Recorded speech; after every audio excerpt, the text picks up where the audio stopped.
अगर आप इस देश के नागरिक हैं तो आपको अपने बच्चों के भविष्य के लिए और देश के भविष्य के लिए बातें पता होना बहुत ज़्यादा जरूरी है, जो आज कमरपाल सर आपको बताएंगे। आखिरकार जो आजकल संसद में एक मुद्दा है वंदे मातरम का, आखिरकार ये सेशन क्या होता है, ये मुद्दा क्या है सर? जैसे हमारा जो टॉपिक है वो संसद का टॉपिक है।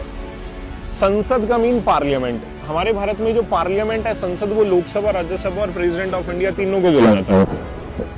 और सर रिसेंटली आप लोग न्यूज में देख भी रहे होंगे कि जितने भी मेंबर ऑफ पार्लियामेंट हैं भारत के, जितने भी संसद हैं, वो सभी एक जगह पे बैठे हैं। पक्ष और विपक्ष में वाद विवाद चलता है। पक्ष और विपक्ष में एक साथ आगे बैठते हैं और वाद विवाद करते हैं। इनको बुलाया जाता है कि आप लोगों ने आना है।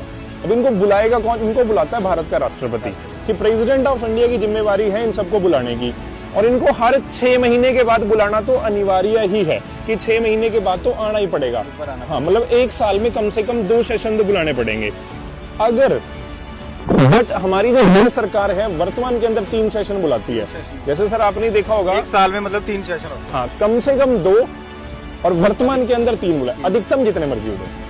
अब जैसे आपने देखा होगा एक होता है बजट सेशन। जब हमारे देश में बजट आएगा, सभी के सभी मेंबर ऑफ पार्लियामेंट आएंगे और बजट के ऊपर क्या करी जाएगी, डिस्कशन करी जाएगी और भारत सरकार बजट पेश करेगी, फाइनेंस मिनिस्ट्री बजट पेश करेगी। और सेकंड, हमारे जब भारत में बारिश का टाइम होता है उसे मानसून सेशन बोलते हैं। तो एक मानसून सेशन आता है जो अभी वर्तमान में चल रहा है, सर्दियों का टाइम, इस टाइम में शीतकालीन सत्र आता है। और आजकल यहीं पे ही वंदे मातरम के ऊपर क्या करी जा रही है, बहस करी जा रही है। तो ये संसद के सेशन होते हैं। तो भाई साहब हमें बताएगा कि वंदे मातरम पर चर्चा करना ज्यादा जरूरी है या फिर आपके बच्चों के भविष्य, देश के भविष्य, बढ़ रहे पोल्यूशन, बेरोजगारी पर जो है चर्चा करना ज्यादा जरूरी है? Thank you so much.